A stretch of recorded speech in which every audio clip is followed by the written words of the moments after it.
ॐ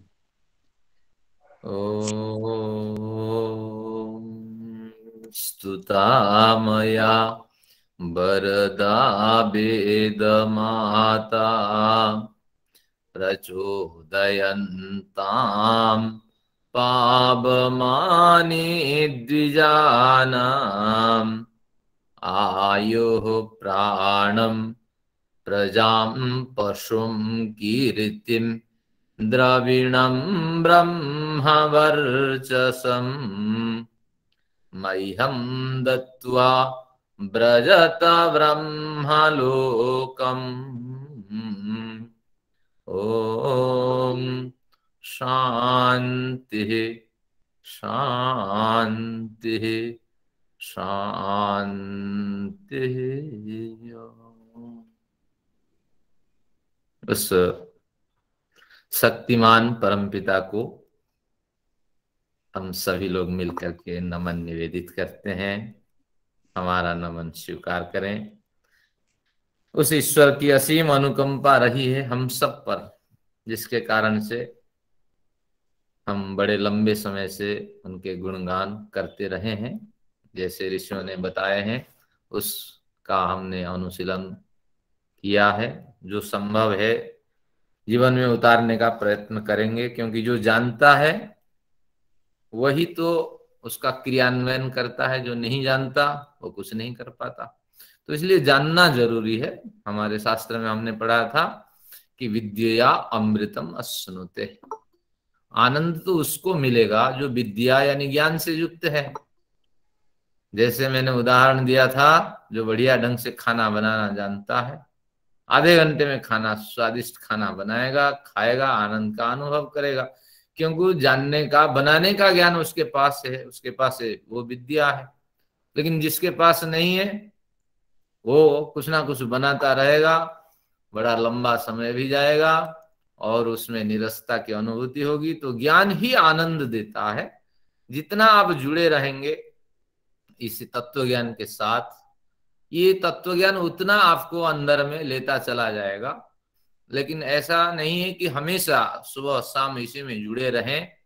लेकिन इससे क्या होगा कि आप चिंतन मनन नहीं कर पाएंगे, एक व्यसन बन जाएगा। हमारे गुरु जी का भी एक बढ़िया कथन है कि इसको कहते हैं कर्ण रसिक। हमारे गुरु जी अभयदेव जी का एक बढ़िया शब्द है, कर्ण रसिक ना बने, साधक बने। क्योंकि एक ऐसी प्रवृत्ति हो जाती है, इसको सुनो उसको सुनो उसको सुनो उसको सुनो, जीवन में कुछ उतरता नहीं। सुनते वक्त बड़ा आनंद है, फिर सो गए, फिर कल इसको सुनो उसको सुनो। तो इसलिए कर्ण रसिक ना बने, क्योंकि गुरु जी का अपना अनुभव है। उन्होंने वर्षों देखा है, अपने पिताजी के प्रवचन में लोग आते रहे, उनके भी पूरी आयु इस तरह बीती। तो ये कुछ इस तरह विचार रहे। आइए आज पूर्व पाठ का स्मरण करते हैं। पूर्व पाठों में हमने ईश्वर की स्तुति प्रार्थना उपासना में से एक मंत्र लिया था और वो ईशोपनिषद का मंत्र रहा। और उस मंत्र में हमने अग्नि रूपी परमेश्वर से प्रार्थना की थी, हमें उत्तम मार्ग में ले चलो ईश्वर, हम आपकी संतान हैं, मार्ग तो जानते नहीं, आप संसार की बुनावट को जानने वाले हैं। बुनावट बनावट नहीं, बुनावट, बुनावट का मतलब ताना तनना और बाना भरना, ये सब आप जानते हैं। तो इसीलिए आपसे निवेदन है कि हमारी कुटिलता को दूर करो, और इसके कारण हम आपका बार बार नमन करते हैं, हम आपको बार बार नमन निवेदित करते हैं। ये मंत्र इतना प्रभावी रहा, वर्षों इस पे विद्वानों ने काम किया। एक बड़े हिंदी में हमारे आचार्य हुए हैं, हिंदी में एक बड़े कवि हैं, छायावाद के कवि, जो हिंदी साहित्य के अध्यापिका अध्यापक हैं वो जानते हैं, जयशंकर प्रसाद। तो उनके काव्यों में भी इसका अनुवाद दिखाई पड़ता है। मैं स्मरण कराता हूं, कितना बढ़िया अनुवाद है। ले चलो भुलावा देकर मेरे नाविक धीरे धीरे, इसी मंत्र का बिल्कुल अनुवाद। ले चलो भुलावा देकर मेरे नाविक धीरे धीरे। कहां ले चलो ना, जिस निर्जन में सागर लहरी, जिस निर्जन में सागर लहरी, अंबर के कानों में गहरी, निश्चल प्रेम कथा कह तीरे, ले चलो भुलावा देकर मेरे नाविक धीरे धीरे। कि हे कमाई। नाविक रूपी परमात्मा, मुझे वहां तक ले चलो जहां मुझे एकाग्रता मिल जाए। जैसे कोई समुद्र के बीच में चले जाए और वहां वो एकाग्रता अवश्य प्राप्त करेगा, क्योंकि मानो धरती के कान में अंबर कुछ संदेश दे रहा है और दोनों मिलता हुआ दिखाई पड़ता है, दोनों के सीमांत एक जैसा है। तो उस तरह के पूर्ण एकाग्रता स्थिति तक मुझे ले जाओ। फिर आगे प्रेम प्रणय के कवि हैं, अपने विचार रखते हैं। तो इस तरह ये कवि तो स्मरणीय है, और जब कभी हम इसको आप पाठ करते थे, आप पढ़ते थे, तो ये मंत्र हमें याद आ जाता था। चलिए, ये मंत्र तो आपको याद रखने चाहिए। कमाई से कमाई नहीं। हाँ, एक उनका है, एक सौंदर्य लहरी करके अच्छा। संग्रह है, उसमें ये कविता मिल जाती है। चलिए, अब हमें आगे चलना है समाप्ति की ओर। आज का जो प्रिय मंत्र है, इस मंत्र से हम सब परिचित हैं। हिरणमयेन पात्रेण सत्यस्यापिहितम मुखम। अनुराधा जी का व्याख्यान भी हो चुका है, आप सबका हो चुका है। लेकिन आपने महर्षि दयानंद की पृष्ठभूमि में कभी व्याख्यान सुना नहीं। ये एक, क्या कहेंगे इसको, प्रैक्टिकल यानी व्यावहारिक विद्वान रहे हैं। वो पारंपरिक मत को छोड़ देते हैं, और कैसे पारंपरिक व्यावहारिक में भूमिका बनाता हूं, इसके आधार पे फिर आप इसको समझ सकेंगे। महर्षि हमेशा जो पारंपरिक विचार चलते आ रहे थे, उनको तोड़ने की भरसक उन्होंने कोशिश की है। इनको सबको तोड़ करके एक बढ़िया सीधा सपाट मार्ग बनाया है। मैं आपको भूमिका में बांधता हूं ताकि वो विषय आपको भली भांति समझ में आ जाए। और जो हमने प्रण किया था महर्षि दयानंद भाष्य के साथ इसको पढ़ना है, तो उसका स्वारस्य अंत में भी तो हमें मिलना चाहिए। क्यों इसको प्राथमिकता हमें देनी है? देखिए, हमारी इस सिद्धांत को आप बारीकी से समझिए, बड़ी एकाग्रता के साथ इसको समझिए। अगर आज समझ नहीं पाए तो बड़ा दुख होगा, और जिंदगी भर आपको पश्चाताप रहेगा कि क्या सिद्धांत है, क्या है। देखिए क्या सिद्धांत है। हमारे प्राचीन आचार्य लोग कहते थे, महर्षि तो अभी आए, लेकिन प्राचीन आचार्यों के सिद्धांत यह रहे कि जब आपकी अच्छी समझ उत्पन्न हो जाती है, धर्म अधर्म का ज्ञान हो जाता है, सत्य न्याय का आप विवेक कर लेते हैं, तो असत्य को छोड़ देते हैं, सत्य के मार्ग पे आप चलते हैं। जब आप सत्य के मार्ग पे चलते हैं तो अच्छा कर्म बुरा कर्म पे भारी पड़ता है। अगर संस्कृत सिद्धांत को बोले, शुक्ल कर्म अच्छा कर्म है, शुक्ल कर्म कृष्ण कर्म पे भारी पड़ जाता है। अब कृष्ण कर्म आपका फल नहीं देगा अगले जन्मों में। तो तात्पर्य यह हुआ कि आज हमारी समझ हुई, आज हमने ईशोपनिषद का अध्ययन किया, बारीकी से समझ लिया, सत्य मार्ग पे चल रहे हैं। तो आज से अगर हमने प्रण किया, तो आज से लेकर हजारों जन्म तक जो हमने कर्म किए हैं, वो सब कर्म पड़े हैं। क्योंकि कर्म तो कहीं माइनस प्लस होता नहीं है, प्लस है तो उसको भोगो, माइनस है तो उसको भोगो, भोगने के लिए ये व्यवस्था बनी है। तो आज से लेकर जो हजारों जन्म के कर्म हमारे पड़े हैं बैलेंस में, उसमें ताला लग जाता है। जब ताला लग गया तो अच्छी समझ के साथ जो कर्म होते गए वही कर्म कारण बने, और उसके कारण धीरे धीरे जीवन मुक्त आदि स्थिति को प्राप्त कर मुक्ति चले गए। अब ये प्राचीनों का कथन है, जब वहां से लौटे, अगर गरीब गया कहां, विदेश, और धनिक गया विदेश, दोनों विदेश गए और दोनों मिलके गए। उस समय तो सब एकाकार थे, मुक्ति में तो कोई गरीब धनी का और अधिक विद्वान अधिक कम विद्वान इस तरह का कोई भेद वहां होता नहीं है, बल्कि बकायदा भेद तो है, लेकिन उनको अनुभव नहीं होता है। तो मुक्ति लोक में पहुंचकर जब वापस आते हैं, या किसी मार्केट में या तीर्थ भ्रमण करके दोनों धनी गरीब वापस आते हैं, धनी तो अपने घर में जाएगा, गरीब तो अपने घर में जाएगा ना। तो उसी न्याय से अगर हमारा आज से मैं बहुत शास्त्र पढ़ा, थोड़ा बहुत पुण्य हुआ, तो आप भी आज ही कुछ सुने। अब हम दोनों की अगर ये आज से यात्रा शुरू होती है, तो मेरी यात्रा जो होगी व्यवस्थित यात्रा होगी, क्योंकि मेरे जो कर्माशय पहले से हैं वो समृद्ध है, मैं उनको छोड़ दिया, मेरे कर्माशय में ज्यादा पुण्य है।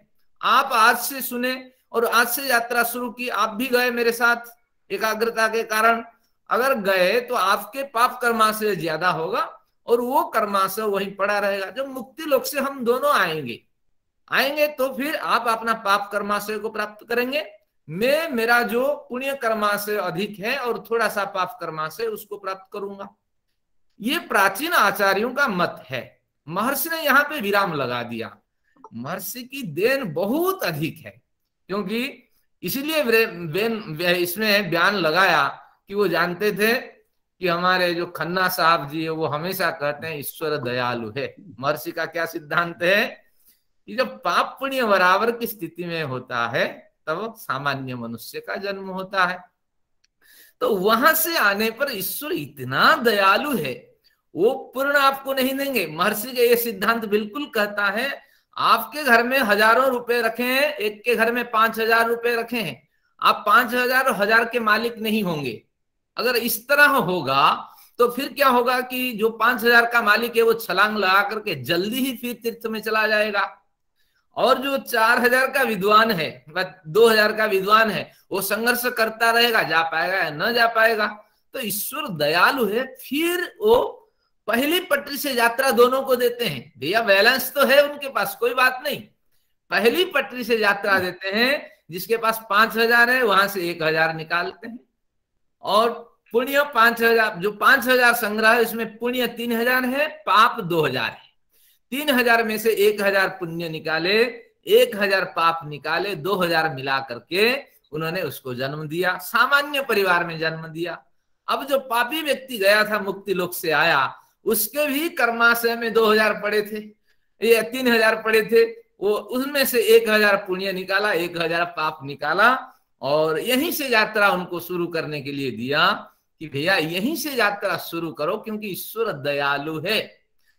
अब आप प्रश्न उठाएंगे, भैया ये तो हमारे साथ सरासर अन्याय, हम पुण्य क्यों करें अगर ईश्वर देना नहीं चाहता? ऐसा नहीं है, ईश्वर प्रतीक्षा करता है। भैया अगर उत्तम कर्म की ओर तुम जाओगे, तुम्हारा ही बैलेंस है, मैं ट्रांसफर करता रहूंगा। उदाहरण रामदेव जी, देखिए कितनी छोटी आयु, और देते गए बड़े काम किए। आज आप जानते नहीं है रामदेव के बारे में, वो आज भी इतना बढ़िया मकान बना करके नहीं रहते हैं, आज भी जमीन में सोते हैं, वो सन्यासी हैं, और आज भी फलाहार करते हैं। तो उच्च कोटि के वो संत हैं, और सभी में लिप्त होते हुए भी किसी में लिप्त नहीं है, निर्लिप्त है। तो ऐसी वृत्ति होती है संतों की।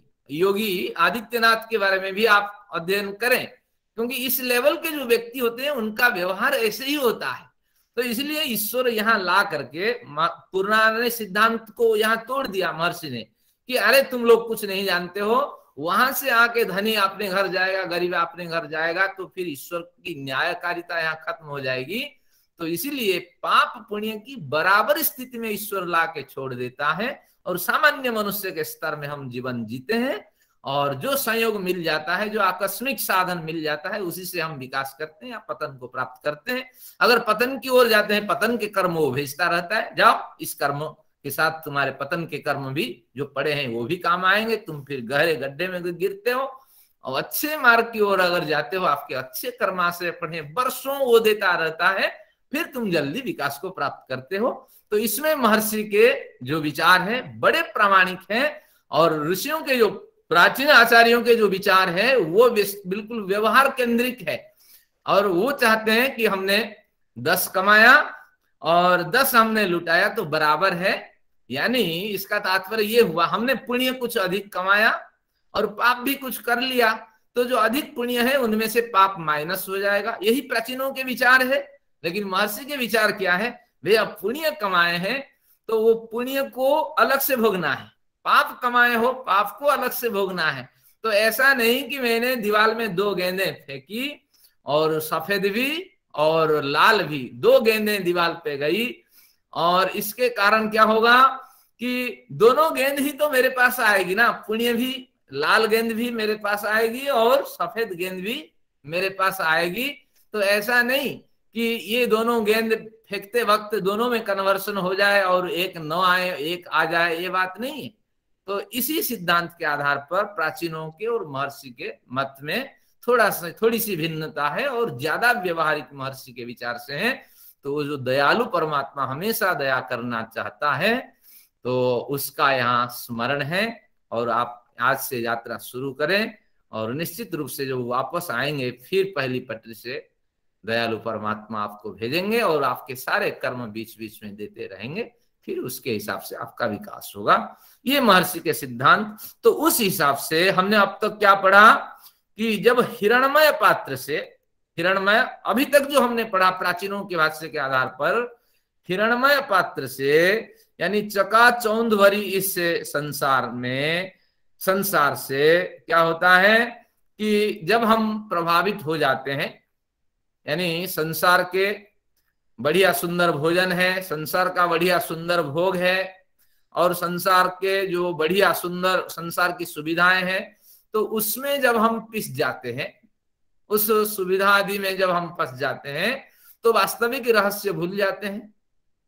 तो यही प्राचीनों ने यही अर्थ किया कि हिरणमय पात्र से, यानी हिरणमय चमचमाने वाले पात्र से यानी आवरण से सत्य का मुंह ढका हुआ है। सत्य यानी ज्ञान का, सिद्धांत का, यथार्थ का, ईश्वर का स्वरूप ढका हुआ है। लेकिन महर्षि को ये पसंद नहीं है। महर्षि क्या कहते हैं, अरे ईश्वर के मुंह अगर ढका होगा तो ज्ञान तुझे कैसे प्राप्त होगा। तो प्राचीनों के सारे भाष्यों को उन्होंने हटा दिया कि इस तरह अर्थ करने वाले निरर्थक श्रम करते हैं।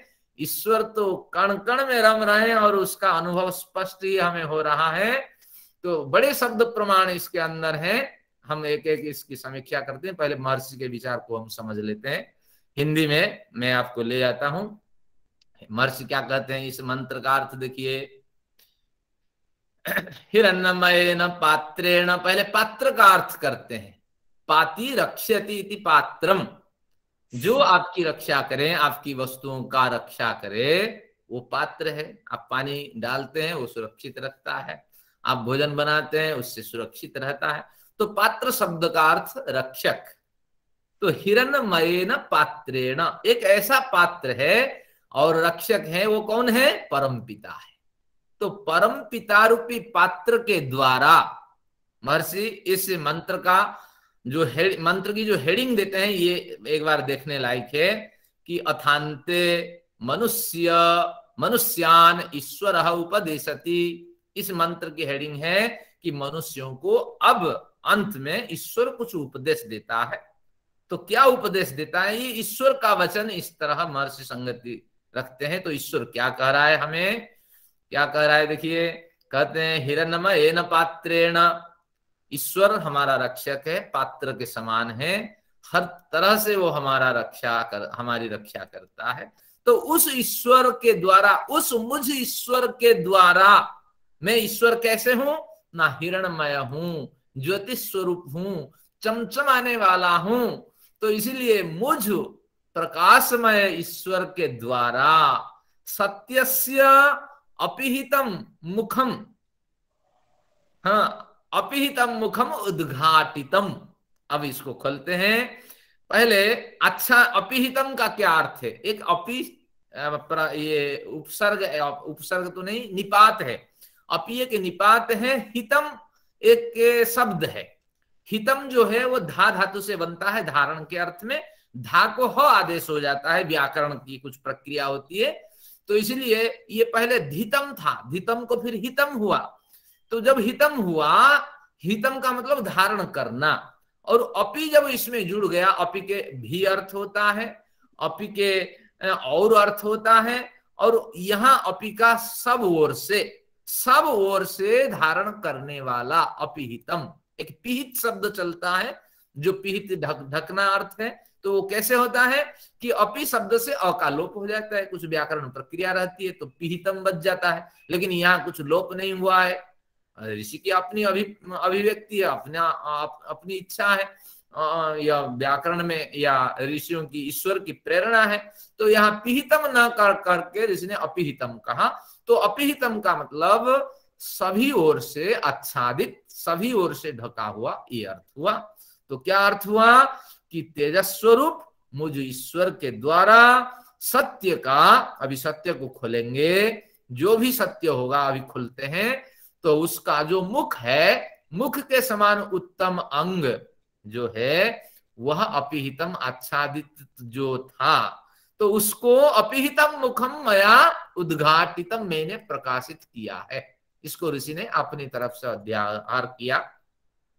क्यों इसको लिया ईश्वर के वचन के हिसाब से? क्योंकि आगे कहेगा कि आदित्य में जो है वह मैं हूं, तो इसलिए पूर्व पद और पर पद में संगति बैठनी चाहिए। पूर्व पद एक वाक्य अलग कहें, पर पद एक वाक्य अलग कहें, तो ये ऋषि को मान्य नहीं था। तो इसलिए महर्षि दयानंद ने क्या कहा, इसको ईश्वर वचन में कन्वर्ट कर दिया कि हिरणमय यानी ज्योतिष स्वरूप मुझ रक्षक के द्वारा सत्य का, सत्य का मतलब क्या करते हैं, अविनाशी यथार्थ कारण के। अब अविनाशी यथार्थ कारण के दो स्वरूप हमारे सामने दिखाई पड़ते हैं, ईश्वर उनमें रम रहा होता है। अगर कारण स्वरूप कहें मूल प्रकृति है, उसमें ईश्वर रमता है।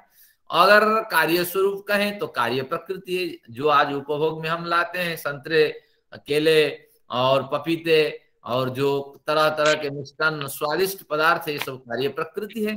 तो कार्य प्रकृति के और कारण प्रकृति के जो यथार्थ स्वरूप है, तो उस यथार्थ स्वरूप में विद्यमान जो परमात्मा है, तो वह अपिहितम सपि, अपिहित जैसा दिखाई पड़ता हुआ भी जो हमें कई बार भ्रांतियों में डालता है, तो उस अपिहित मुख को मेरे ईश्वर द्वारा उद्घाटित किया गया है, प्रकाशित किया गया है। मैंने उस अपिहित मुख को आप लोगों के लिए और अधिक खोल दिया है।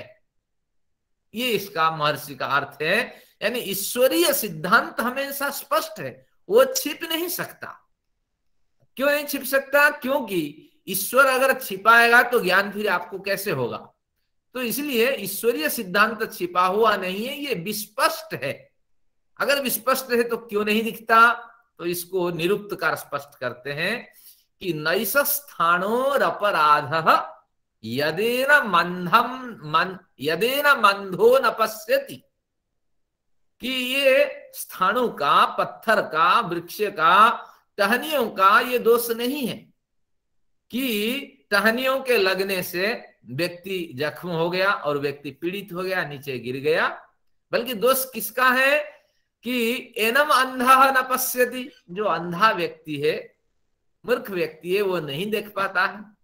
तो इस तरह सिद्धांत जब निरुक्त ने कहा तो तात्पर्य ये हुआ कि हमने कभी देखने का प्रयत्न ही नहीं किया। आप सब बहुत से लोग बैठे हैं, माह में कितने बार आप आसमान देखते हैं? आप आपने से पूछिए, कितनी बार एकांत में आप ईश्वर का स्मरण करते हैं? समय ही नहीं है, सिर उठा करके ऊपर देखने के लिए अवसर ही नहीं है, तो फिर अंदर क्या झांके हैं? तो यही बात ये कह रहे हैं कि ईश्वरीय सिद्धांत हमेशा विस्पष्ट है, और छिपा हुआ सा दिखाई पड़ने पर भी जो हिरणमय ज्योतिष स्वरूप मुझ रक्षक के द्वारा वह छिपा हुआ सा दिखाई पड़ने वाला जो ईश्वर के उत्तम अंग है, ईश्वर का जो वास्तविक स्वरूप है, मेरा जो वास्तविक स्वरूप है, और उसको मैंने भरपूर उद्घाटित कर दिया है, भरपूर प्रकाशित कर दिया है। सृष्टि के आवाहमान काल से ये स्पष्ट है। वेदों के माध्यम से ईश्वर ने बड़े सिद्धांत स्पष्ट किए, समय समय पर उपदेश के माध्यम से बड़े संतों ने इसको विस्तृत रूप दिया, और फिर प्रकृति के माध्यम से उन्होंने आपको बड़े ज्ञान भी प्रदान किए, और लेकिन एकांत में आपके अंतःकरण में विद्यमान होकर के ईश्वर ने आपको चेताया। इन सब के बावजूद आपने नहीं देख पाया। तो इसलिए जो पूर्वाचार्य कहते हैं सत्य का मुख ढका हुआ है, हमने नहीं देख पाया, महर्षि ने इसमें विराम लगा दिया, भैया ये सरासर झूठ है। सत्य कभी ढक ही नहीं सकता, और उसको ढकने वाला एक चकाचौंध वाला आवरण नहीं हो सकता। सत्य ही स्वयं चकाचौंध है और अविद्या मलिन है। अगर कोई आपको धोखा देता है और कहता है कि आपके यूनो आप बंद हो जाएगा, आपके कुछ एफडी वहां पड़ी हुई है, यूनो आप बंद हो जाएगा, तो फलाने लिंक में आप क्लिक करें, तो वो चमकने वाला शब्द नहीं होगा, क्योंकि इसके लिंक में ही ऑफिशियल वेबसाइट नहीं होगी। तो इसलिए हमेशा आप बारीकी से नहीं देखते हैं और उसी को समझते हैं चकाचौंध है, ये आपकी भ्रांति है। तो ये वास्तविक जहां जहां असत्य, जो असत्य बोल रहा होगा, शास्त्र क्या कहता है, उसका मुंह देखो पहले, बिल्कुल आंखों से आंख नहीं मिलाएगा। ये एक अंदर की प्रवृत्ति है। ईश्वर इस तरह प्रवृत्ति उत्पन्न करता है, वो आंख से आंख नहीं मिलाएगा, झूठ बोलता जाएगा, इधर नजर करेगा उधर नजर करेगा। ये बारीकी से देखने की बात है। तो इसलिए ये सिद्धांत महर्षि ने स्पष्ट किया कि मुझ सर्वरक्षक और ज्योतिष स्वरूप ईश्वर के द्वारा सत्य का आच्छादित सा दिखाई पड़ने वाला जो मुख है, तो बिल्कुल विस्पष्ट रूप से मैंने आवाहमान काल से स्पष्ट कर रखा है और प्रकाशित कर रखा है। तो इसलिए डरने की बात नहीं है। और ये कैसे हम देखेंगे, हमारे कुछ शब्द प्रमाण लेते हैं। क्या शब्द प्रमाण? कि हिरण्यगर्भ समवर्तताग्रे भूतस्य जातः पतिरेकासीत् प्रजापति शरति गर्भे अंत अंतरजायमान बहुधा विजाय तस्य योनिम परिपश्यन्ति धीरा। जो धीर व्यक्ति होते हैं, विद्वान व्यक्ति होते हैं, उस परमात्मा के स्वरूप को सदाचार और मेडिटेशन, स्वाध्याय और सत्संग, इसके माध्यम से देखते हैं। और एक प्रमाण आता है, शब्द प्रमाण, तद विष्णु परमं पदम सदा पश्यन्ति सूरयः दिविव चक्षुरा ततम। जैसे द्युलोक में, अंतरिक्ष में सूर्य चमकता है, तो उसी तरह ईश्वर का जो वास्तविक स्वरूप चमक रहा होता है, लेकिन उस चमक को हम नहीं देख पाते हैं। और दिविव चक्षुरा सदा पश्यन्ति सूरयः, जो ज्ञानी लोग हैं उसको देखते हैं। कौन कहता है कि ईश्वरीय स्वरूप छिपा हुआ है? कण कण में ईश्वर दिखाई पड़ता है, लेकिन देखने की दृष्टि हमारी नहीं है। तो इस तरह यहाँ बताया गया कि आप और थोड़ा सजग हो जाओ, और जब जिज्ञासा होगी तभी दिखाई पड़ेगी। देखिए, कुछ लोग हम जुड़े जिज्ञासा पूर्वक, ये ग्रंथ को हमने पढ़ा, तो इसलिए ये महर्षि का विचार यहाँ ग्राह्य है, अत्यंत ग्राह्य है कि ईश्वर का रहस्य छिपा नहीं होता है, ये विस्पष्ट होता है, लेकिन हमारी पात्रता नहीं होती है, हम उसको देख नहीं पाते हैं। तो ईश्वरीय रहस्य छिपा नहीं। तो अब आते हैं आगे, संगति बैठाते हैं। महर्षि क्या कहते हैं? आगे कोई कठिनाई नहीं है, अब मंत्र से स्पष्ट हो जाएगा। योसावादित्य पुरुषः सोसा वहम। जो आदित्य में पुरुष है, सह असौ अहम, सह असौ अहम। जो आदित्य में पुरुष दिखाई पड़ता है वह मैं हूं। आदित्य में पुरुष क्या है कि आदित्य अगर कोई कार्य कर रहा है, आदित्य यानी सूर्य है, तो सूर्य अगर कोई कार्य कर रहा है, ज्योति प्रदान कर रहा है, ऊर्जा का प्रक्षेपण कर रहा है, तो निश्चित रूप से उसके अंदर कोई शक्ति काम कर रही होती है। हमारे सारे वैज्ञानिक कहते हैं, या आकाश को जब हम वेरीफाई करते हैं, वैशेषिक दर्शन के आधार पर 3 आकाश की कल्पना करते हैं। पहले आकाश तो एक भूताकाश है, लेकिन जब अंतरिक्ष की ओर जाते हैं, जिसे शून्य आकाश कहते हैं, तो वह आकाश और ये जो भूताकाश, इसके पीछे 4 फंडामेंटल फोर्सेस होते हैं। ये वैज्ञानिक सिद्ध करते हैं। तो एक स्ट्रॉन्ग न्यूक्लियर फोर्सेस होते हैं, जो क्या करते हैं कि जो आपके एटम्स होते हैं, उन एटम्स में इलेक्ट्रिक इंपल्सेस निरंतर होते रहने पर भी उसको स्मूथली व्यवस्थित करते हैं। कुछ वीकली न्यूक्लियर फोर्सेस होती हैं, तो वो क्या करती हैं कि ये जो फोर्सेस हैं, कि ये जो सूर्य के रेडिएक्टिव एनर्जी को प्रकाशित करने में, बाहर फेंकने में ये काम करते हैं। तो इस तरह ये 2 फोर्सेस हुए। एक ग्रेविटेशनल फोर्सेस आप परिचित हैं इस भूताकाश में, तो इसी तरह ग्रेविटेशनल फोर्सेस जो है वो महाकाश में मौजूद है, शून्याकाश में। इनका काम क्या है कि अपने केंद्र की ओर सारी वस्तुओं को, सारे पदार्थों को खींचते रहना। तो ये भी हमारे साथ काम है। हम तो पृथ्वी के केंद्र में खींचे हुए हैं, हजारों फोर्सेस हमारे पीछे काम कर रही हैं, लेकिन इसकी जड़ में 4 फोर्सेस प्रमुख है। तो ये ग्रेविटेशनल फोर्सेस है, और एक इलेक्ट्रोमैग्नेटिक फोर्सेस है, आप जानते हैं। तो इस तरह जिसके कारण से बंडिंग होती है, इलेक्ट्रोमैग्नेटिक फोर्सेस के कारण हमारे बंडिंग बनी होती है। पृथ्वी एक एटम की तरह दिखाई पड़ती है, तो इस तरह बंडिंग में ये मदद करते हैं।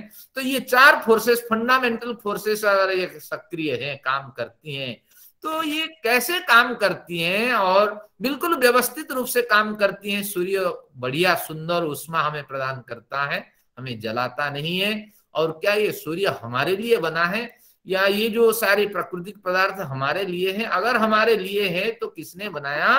निश्चित रूप से कोई पुरुष यहाँ कार्य कर रहा है। अगर आपके इलेक्ट्रॉन में मूवमेंट है तो ये मूवमेंट अपने आप तो नहीं हो सकती, कोई ना कोई शक्ति इसके अंदर है। तो वही कहते हैं अगर सूर्य रेडियो एक्टिव एनर्जी को फेंक रहा है तो कोई ना कोई इसमें पुरुष तो बैठा हुआ है। पुरुष यानी शक्ति, वही वैश्विक शक्ति परम पिता है। तो कहते हैं जो साव आदित्य पुरुष, आदित्य में जो पुरुष है, सह असौ अहम, वो तो मैं ही हूं, क्योंकि आदित्य को भी मैंने ड्यूरेबल बनाया है और वो समय भी मैंने निर्धारित किया है। निरंतर मैं ऊर्जा का उत्सर्जन के लिए उसके लिए व्यवस्था बना रहा हूं और हर पल मेरी निगरानी इसके साथ है। तो उसी के हिसाब से हम जन्म प्राप्त करते हैं, मृत्यु प्राप्त करते हैं, लंगड़ा होते हैं, गूंगे होते हैं, बहिरे होते हैं। तो इसके पीछे ही ईश्वर निरंतर क्रियाशील है। तो इसी न्याय से समझ लेना, सब तो कहना संभव नहीं था। कहा देखो आदित्य को, अगर आदित्य में कोई शक्ति काम कर रही है तो वो शक्ति नहीं, वो शक्ति पुरुष में हूं, वो शक्तिमान में हूं, तो इसलिए मैं सर्वव्यापक हूं, इसको समझो। अब कहा मन में ऋषि ने प्रश्न उठाया या ईश्वर ने ऋषि के हृदय में एक प्रेरणा उत्पन्न की कि आने वाली पीढ़ी सोचेंगी मेरे बारे में कि एक छोटी सी परिभाषा और ईश्वर की बढ़िया हो जाए। तो कहते हैं ओम खम ब्रह्म, तो एक छोटी सी ये परिभाषा है। और ब्रह्म कैसा है कि ओम ब्रह्म खम इव, ओम ही परमेश्वर का अपना निज नाम है। परमेश्वर को ओम नाम से संबोधन करो। और खम इव ब्रह्म, ये जो ब्रह्म है, ब्रह्म यानी ब्रह्मते वर्धते इति ब्रह्म, सबसे बढ़कर है। अगर सूक्ष्मतम तत्व की बात करें तो उन सभी सूक्ष्मतम तत्वों में से अतिशय सूक्ष्मतम तत्व ब्रह्म ही है, ईश्वर ही है। अगर स्थूलतम तत्व की बात करें तो सभी स्थूलतम तत्वों में से सर्वोत्तम स्थूलतम तत्व जो है वह ईश्वर ही है। तो इसलिए ये जो ब्रह्म है कैसा है ना, खम आकाश जैसा। तो आकाश का मतलब ये भूताकाश नहीं, ये भूताकाश तो समाप्त हो जाता है, सूर्य से एनर्जी खत्म। अब पृथ्वी के साथ जो ग्रेविटेशनल पुल है, पुश है, वो सब खत्म। अब पृथ्वी जाकर के महाकाश में कहां पहुंचेगी पता नहीं। तो इसलिए ये भूताकाश खंड प्रलय को प्राप्त कर जाता है। अब बात करते हैं महाकाश की। इस महाकाश की भी कोई ठिकाना, इसका भी कोई ठिकाना नहीं है, क्योंकि कब इसमें क्या हो और कौन सा क्या परिवर्तन हो हम नहीं जानते। आजकल तो ये गैलेक्सी दूर दूर भाग रही है, तो इसके पीछे हमारा दिमाग काम नहीं करता। तो फिर हम कल्पना करते नहीं है कि अभावात्मक आकाश भी है। शब्द प्रमाण मिलता है अति अतिष्ठ दशांगुलम, यानी संपूर्ण ये जो कार्य सृष्टि है उसको ईश्वर व्याप्त करके उससे भी हजारों अरबों गुना बड़ा दिखाई पड़ता है। तो तात्पर्य ये हुआ कि एक और आकाश है, उसका नाम अभावात्मक आकाश, उसका नाम सत्तात्मक आकाश। एक सत्ता मौजूद है जिसके आधार पे दुनिया फैलती है और समेटन को प्राप्त करती है। तो इसलिए वही खम ब्रह्म में आकाश को अनुमान करो। यही आकाश जो शून्याकाश है, भूताकाश है, और आखिर में जो अभावात्मक आकाश है व जो सत्तात्मक आकाश है, उसी के रूप में मैं परिव्याप्त हूं। तो सब ओर में मौजूद हूं। एक मंत्र आता है, क्या मंत्र आता है, द्रुते दृंघमा, जुक संदृशी जिव्यासम, द्रुति चमड़े को कहते हैं, चमड़े जैसे शरीर में परिव्याप्त, इस तरह संपूर्ण सृष्टि में परिव्याप्त है मेरे परम पिता। दृंघमा, मुझे दृढ़ बनाओ और मैं जुक्ते संदृशी जिव्यासम, तेरे संदर्शन में, तेरी गाइडलाइन में जीवन जीऊं। जैसे माँ बाप क्या करते हैं, बच्चों को पालते हैं, पोसते हैं और हमेशा कहते हैं हमारी गाइडलाइन में चलो। और जो माँ बाप के गाइडलाइन में चलते हैं बच्चे निश्चित रूप से तरक्की करते हैं और सम्मान के अधिकारी होते हैं।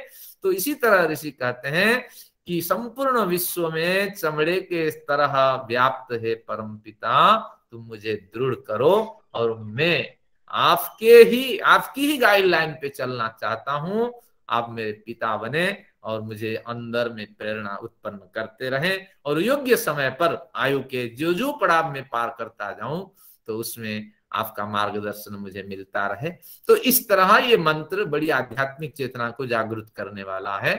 तो अब इस मंत्र का सारांश फिर एक बार देखते हैं। कि पात्र के समान सर्वरक्षक में परमपिता अपनी ज्योतिर्मय पुंज के साथ, दिव्य प्रकाश के साथ, सत्य का यानी कार्य जगत का और कारण जगत का जो रहस्य तत्व छिपा हुआ सा आपको दिखाई पड़ता है, तो उस छिपा हुआ सा दिखाई पड़ना जो आपकी भ्रांति है, तो उस भ्रांति को मैं पूर्णतः प्रकाशित कर रखा हूं। उस भ्रांति को मैं पूर्णतः प्रकाशित कर दिया हूं। सृष्टि के आवाहमान काल से वो भ्रांति नष्ट हो चुकी है। तो इसलिए आप समझो कि मैं, ये जो भी पदार्थ दिखाई पड़ता है, केवल आदित्य तो उपलक्षण है, उपलक्षण यानी उदाहरण है, लेकिन देखो ये बड़ा आदित्य, इसके अंदर भी कोई पुरुष विद्यमान है जो इसको चला रहा है और उसके ड्यूरेशन निर्धारित कर रहा है, और कहां कहां इसको अल्ट्रा वायोलेट रज भेजना है और कहां नहीं भेजना है, ये जो सारी व्यवस्था है कोई पुरुष करता है, और वो पुरुष मैं हूं। और इसी न्याय से हर वस्तु में मैं विद्यमान हूं।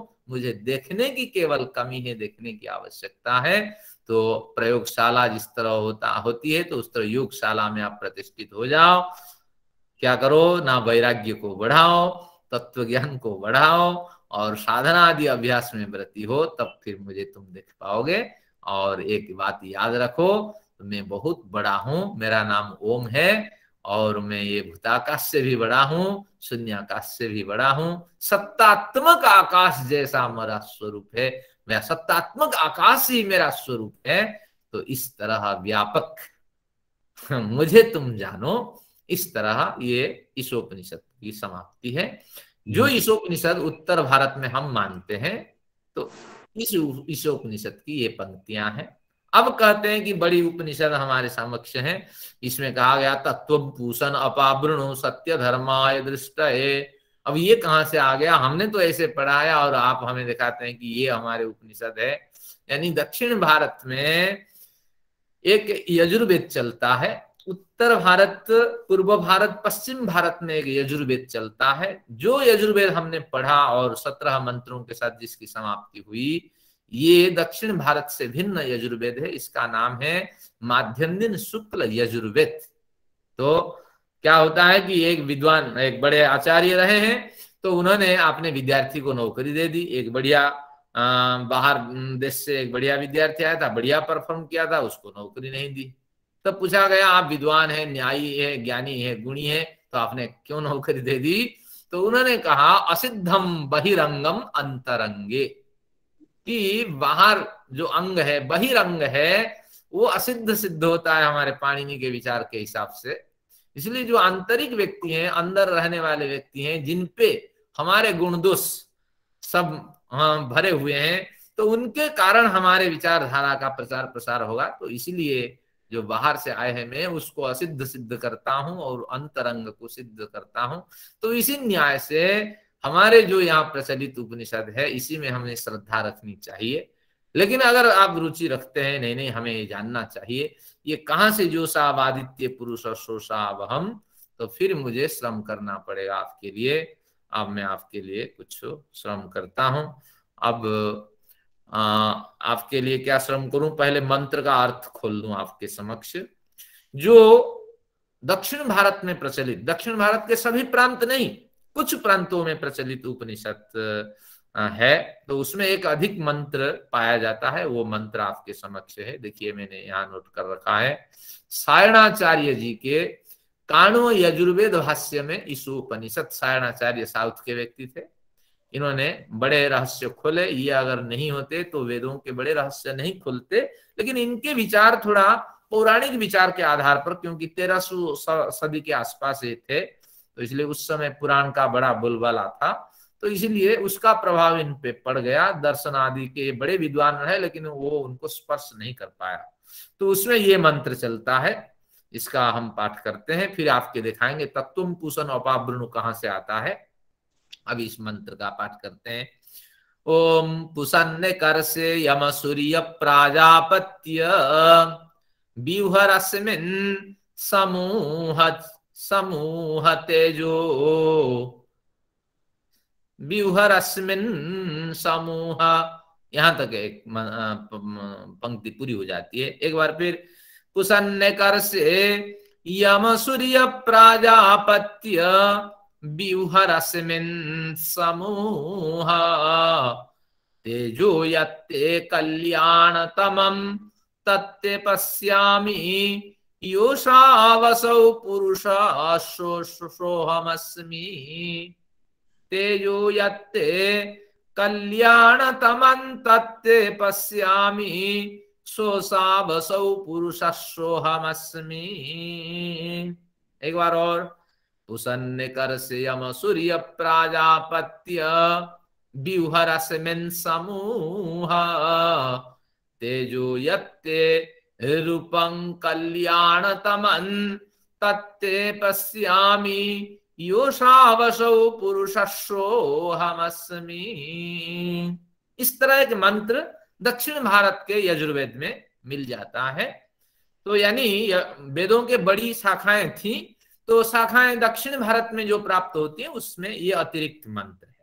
और वो इस मंत्र की जो ये श्रृंखला है वो 16 नंबर मंत्र में ये मंत्र की श्रृंखला चलती है। तो अभी तो हम 17 पढ़ चुके हैं, अपने को निपटा चुके हैं। अभी थोड़ा बहिरंग का अध्ययन करते हैं ताकि हमें भ्रांति ना हो, आने वाली पीढ़ी या जो जिज्ञासु हमारे पास आए उसको हम स्पष्ट कर सकें। वेद संस्थान का तो यही उद्देश्य है। आते हैं, देखते हैं क्या कहते हैं। पुसन एकार से है पूसन। अब यहाँ पूसन का क्या अर्थ है? हे जगतः पोषकः सूर्य। यहाँ जो सूर्य है ये सायणाचार्य का पौराणिक सूर्य है। हम लेंगे कि जो सु है वो प्रसव, ऐश्वर्य, गति आदि अर्थ के वाचक हैं। तो संपूर्ण सृष्टि को उत्पन्न करने वाले, पालन करने वाले जो सूर्य है, इसी का यहाँ कथन है। तो हम पुसन का वास्तविक अर्थ लेंगे, हे सब कुछ, सभी जगत को पोषण करने वाले परम पिता। सूर्य सभी का पोषण नहीं करता, सूर्य का जो जगत है उसी का वो पोषण करता है।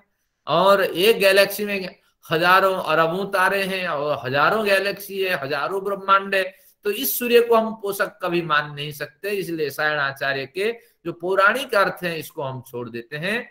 तो अब पूषण अर्थ में हम रुचि रखते हैं। हे पूषण, हे संपूर्ण सृष्टि के पालक परम पिता। एक अर्थ से ऋष गत्यर्थ, तो गति अर्थ में ऋष धातु का प्रयोग होता है, तो उसी से एकर्ष शब्द बनता है। एक ही गतिशील परम तत्व तुम हो, हे परम पिता पोषक, आप ही सृष्टि में एक ही गतिशील तत्व हो, सभी को क्रियान्वित करते हो, सभी में कंपन लाते हो और जगत को निरंतर तुम संचालित करते हो। फिर ये उसी का कुछ संस्कृत अर्थ है। फिर आगे देखते हैं, आगे क्या कहते हैं? यमः सूर्य प्रजापति, तुम यम हो, हमारी भावनाओं को नियमित करने वाले हो, हमारी जीवन श्रृंखला को संयम में रखने वाले हो, संयमित करने वाले हो। तो इसलिए तुम यम हो। तुम सूर्य हो, सूर्य से जो उत्पन्न और पालन करे, ये अर्थ भी ले लेंगे। प्रजापत्य, प्रजापति से तुम्हारा संबंध है, यानी प्रजापति तत्व से, प्रजा का यानी प्राणी जगत का, पति यानी ईश्वर, प्राणी जगत के ईश्वर का जो संबंध है उस संबंध से तुम युक्त हो, यानी तुम प्रजापति हो। और विऊह यानी विविधम विगमय, यहां लिखा है विविध रूप से। यहां देखिए विगमय कुछ अस्पष्ट सा है क्योंकि फोटोकॉपी है। तो व्यूह विगमय, विविध रूप से जो आपके पास तेज है, जो रश्मि है, उन सबको विविध रूप से हमें प्रदान करो। व्यूह रश्मिन, रश्मिन व्यूह समूह, और उस रश्मियों को समूहन करो। समूह यानी एक ही कुरु, रश्मियों को विविध रूप से हमें प्रदान करो, यानी तुम्हारे कृपा विविध रूप से हमें प्राप्त हो जाए। और तुम्हारे जो दिव्य तेज है उन सबको आप इकट्ठा करो, क्योंकि मुझे मुक्ति की ओर चलना है। और पापी व्यक्ति अगर मुक्ति की ओर चलता है तो बड़ा भारी होता है, वजनदार होता है। तो इसी अभिप्राय से कहते हैं कि एक बड़ी शक्ति मेरे लिए तुम इकट्ठा करो और मुझे उठा लो। एक मानवीय अभिव्यक्ति है। तो इसी तरह ये कहे आप सब इकट्ठा करो, क्योंकि मेरे कल्याण का समय आ रहा है और मैं इस शरीर को छोड़ के एक दिव्य शरीर की कामना से यात्रा करने वाला हूं। तो आपको मैं कहता हूं कि विविध प्रेरणाएं प्रदान करो, उसके हिसाब से मैं जीवन जीऊं, और जो भी मेरे कल्याणकारी रश्मि आपके समक्ष हैं, तेज है, प्रकाश है, उन सबको तुम इकट्ठा करो। इस तरह इस पहली पंक्ति का अर्थ है। अब फिर एक बार फिर इसका अर्थ करते हैं ताकि आपके मन में बैठ जाए। हे सबके पोषक परम पिता, आप एकर्षी हो, यानी एक ही गतिशील तत्व इस सृष्टि के हो। आप यम हो, मेरे अंदर में बैठ करके मेरी समस्त गलत वृत्तियों को आप नियमन करने वाले हो। आप सूर्य हो, पालक प्रेरक हो, और प्रजापति तत्व से युक्त हो, यानी एक पिता के जो भी कार्य दायित्व है सभी कार्य दायित्व का आप निर्वहन करते हो। आप प्रजापति हो मेरे लिए। और व्यूह रश्मिन, जो आपके पास रश्मियां हैं, प्रेरणाएं हैं, तो वो सब आप मुझे प्रदान करो ताकि मैं सन्मार्ग में चलूं। और समूह तेज यहाँ जुड़ जाएगा कि जो आपके पास तेज है सब उसको इकट्ठा करो, क्योंकि मुझे नहीं लगता कि आसानी से मैं इस शरीर से छूट करके अच्छे शरीर में जाऊं, क्योंकि कोई बड़ा काम किया ही नहीं। अब स्मरण आ रहा है तो इसलिए मैं विशेष रूप से प्रार्थना करता हूं, एक दिव्य शक्ति मेरे लिए तुम इकट्ठा करो ताकि इस शरीर के साथ मेरी अंतिम यात्रा हो और जन्म मृत्यु के बंधन में न आऊं। फिर कहते हैं यत्ते रूपम कल्याण तमम, जो तेरा कल्याणतम स्वरूप है, तो उस स्वरूप से तुम मुझे उपलब्ध हो और मैं आपको देखूं। तो ईश्वर का कल्याणतम स्वरूप चारों विश्व, संपूर्ण विश्व में व्याप्त है, चारों ओर व्याप्त है। तो मेरी पत्नी के रूप में, मेरे बच्चे के रूप में, मेरे मित्र के रूप में, मेरे भोजन के रूप में, मेरे आसपास के साधन के रूप में तुम कल्याणतम रूप धारण करके मुझे उपलब्ध हो जाओ। क्योंकि वेद में मंत्र आता है अजायमानो बहुधा विजायते, परमेश्वर जन्म नहीं लेता है लेकिन बहुधा विजायते, विविध तत्वों से वो जगमगाता है, चमकता है। देखने की दूरी है, देखने की कमी है, क्योंकि पात्रता हम में नहीं है। हवा यही है, हम देख नहीं पाते हैं, पात्रता हम में नहीं है। सिद्धांत हमने पढ़ा नहीं, कैसे देखा जाए, और पढ़ भी लिए तो साधन नहीं कि हम उसको देख सके नेत्रों से। तो इसलिए ये कह रहा है कि कुछ साधन ऐसे बनाओ जो तेरे कल्याणतम रूप का मैं निरंतर दर्शन कर सकूं। तो रूपम यत्ते कल्याणतमम तत्ते पश्यामि, उसको मैं निरंतर देखता रहूं। फिर वही पंक्ति दोहराते हैं, जो सा वसौ पुरुषः सोहम अस्मि, जो असौ पुरुषः, मेरे समक्ष जो भी पुरुष दिखाई पड़ता है, जो भी तत्व दिखाई पड़ता है, जो भी पदार्थ दिखाई पड़ता है, सब में मैं अपने को देखता हूं और सभी में आपको देखता हूं। तो इस तरह मैं और आप, इस तरह जो दूरी है मैं समझता हूं ये समाप्त हो जानी चाहिए। योसो असौ पुरुष, ये जो पुरुष मेरे सामने दिखाई पड़ रहा है, जो साधन मेरे सामने दिखाई पड़ रहा है, सह अहम अस्मि, वो तो मैं ही हूं। क्योंकि आत्मा स्वभाव से एक जैसी है, लेकिन व्यवहार में भिन्नता इसलिए क्योंकि उसके कर्माशय में कुछ मलिनताएं पड़ी हुई होती है। हम सभी आत्मा एक जैसे हैं क्योंकि हम निराकार हैं। जब निराकार है तो हमारे अंदर जब आतंश होते नहीं है तो निश्चित रूप से हम सभी का एक आयतन है। आयतन यानी इसको कहेंगे परिणाम। ईश्वर व्यापक परिणाम है, विभु परिमाण वाला है, और हम सब अणु परिमाण वाले हैं। तो हम सभी आयतन में, परिमाण में एक जैसे हैं। लेकिन इसमें जब शरीर में आते हैं तब कर्माशय अंतःकरण के साथ हमें प्राप्त होता है, तो उसमें भिन्नताएं दिखाई पड़ती है। कोई नाटा होता है, कोई बौना होता है, कोई दुष्ट होता है, और तो कोई असाधु और संत भी कोई निकल जाता है। तो वही कह रहा है कि अब मैं समझ रहा हूं कि सभी पुरुष में मैं आपको देख पा रहा हूं, और सभी में मैं आपको भी देखता हूं, और साथ में मैं अपने को भी देखता हूं। यहाँ सर्वात्म भाव है, एकात्म भाव है, विश्वात्म भाव का कथन है। तो इस तरह एक मंत्र मिलता है। लेकिन हमारे जो ग्रंथ यहाँ उपलब्ध है उत्तर भारत आदि में, जिसका हमने अध्ययन किया, उसको याज्ञवल्क्य ने इस मंत्र को नहीं लिया, उसको पसंद ही नहीं था। याज्ञवल्क्य और उसका मामा था वैशंपायन, दोनों में खूब लड़ाई हुई। विद्वानों में तो लड़ाइयां होती है, वो प्राचीन काल से सिद्धांत को लेकर के, मतवाद को लेकर के। अब सारी किताबें छीन लिया। वैशंपायन गुरुकुल चलाता था, और याज्ञवल्क्य को धक्का मार के निकाल दिया, और साउथ इंडिया से वो आ गए यहाँ नॉर्थ इंडिया। तो यहाँ रह करके उन्होंने अध्ययन किया। बिहार में उस समय बड़ा तपस्थली रही, तो वहां जनक राजा रहे, तो उनके राज्यसभा में रह करके बड़े कार्य किए। जो मंत्र उस समय याद किए जाते थे तो वही मंत्र ही याद होता था। सारी पुस्तकें, पोथी सब छीन ली गई थी। तो फिर याज्ञवल्क्य आकर के जो जो उन्होंने स्मरण किया था बैठ करके लिखा, तो इसलिए इसका नाम है शुक्ल यजुर्वेद। इन्हें जो पढ़ रहा हूं ये कृष्ण यजुर्वेद, हम जो पढ़ चुके हैं वो शुक्ल यजुर्वेद, ये निश्चित रूप से इन विचारों से रहित है और शुद्ध विचार है। तो याज्ञवल्क्य ने नहीं लिया, लेकिन लोक में ये मंत्र बड़ा प्रसिद्ध है, प्रचलित है, तो हम क्यों एक कमी को झेलें। तो इस तरह इसकी समाप्ति हुई। तो ये हमारी जो अध्ययन की कक्षाएं थी यहाँ पूरी होती है। लेकिन मैं आपको और एक शीट दिखाता हूं जिससे आपका थोड़ा और ज्ञान बढ़ जाएगा। वो क्या है कि ये हमारी याज्ञवल्क्य की संहिता जिसे हम रोजाना पाठ करते हैं, यही ईशावास्यम इदम सर्वम, इसकी समाप्ति हो जाती है ओम खम ब्रह्म, जिसमें 4 फंडामेंटल फोर्सेस है।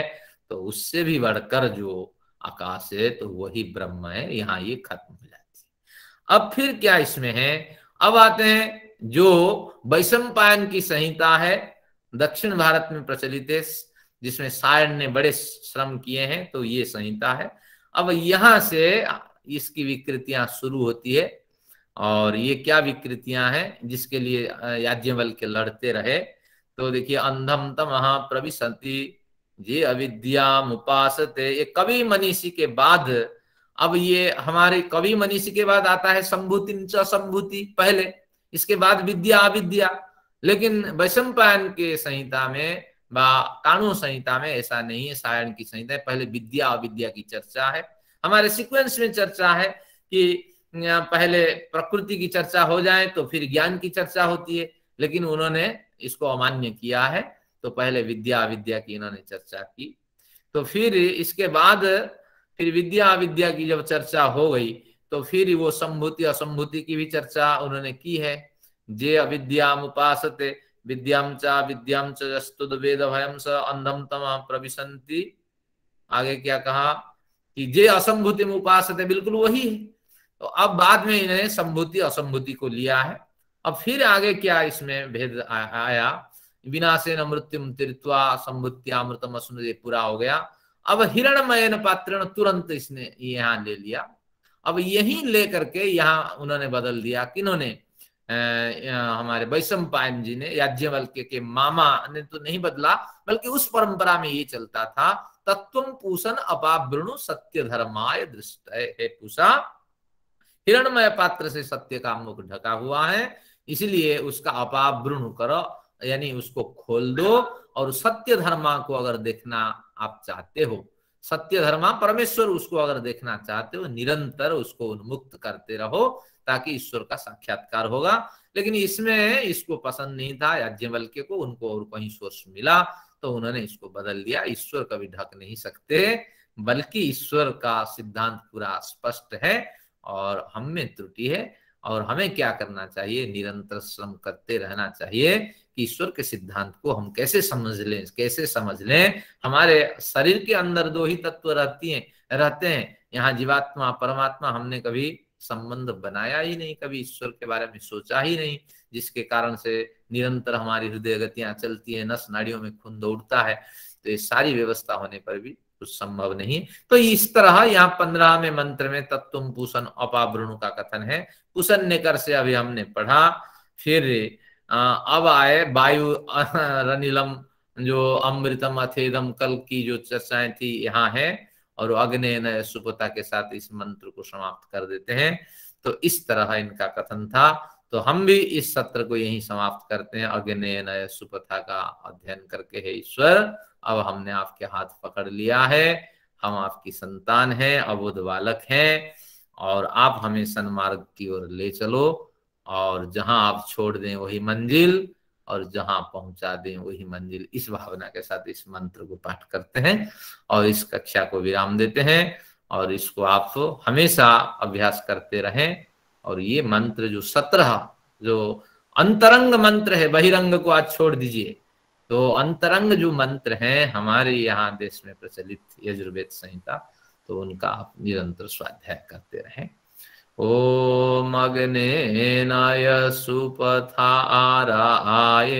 अस्मान् विश्वानि देव वायुनानि विद्वान् युयोध्य समज्जुहुराणमेनो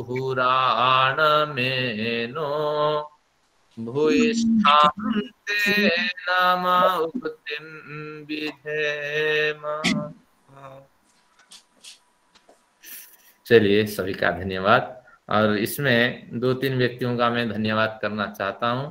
पहले तो धन्यवाद के पात्र हैं हमारे रजनीश कपूर जी। वो पीछे बड़े लंबे समय से पड़े रहे थे कि हम बड़े कार्य करते हैं लेकिन ईशोपनिषद पे कोई कार्य नहीं करते हैं, आखिर हम कुछ वेद तो पढ़ें। तो इसलिए रजनीश कपूर जी का धन्यवाद, जो 2-3 साल के बाद हम पूरा कर पाए। और इसमें हमारे खन्ना साहब जी का भी विशेष धन्यवाद। वो हमेशा जुड़ते रहे और अपनी ग्लानि व्यक्त करते रहे। और आप सभी लोगों का भी बड़ा धन्यवाद, विशेष रूप से अध्यक्ष जी का धन्यवाद। तो उन्होंने इस तरह विचार दिया कि इस कार्य को करना चाहिए।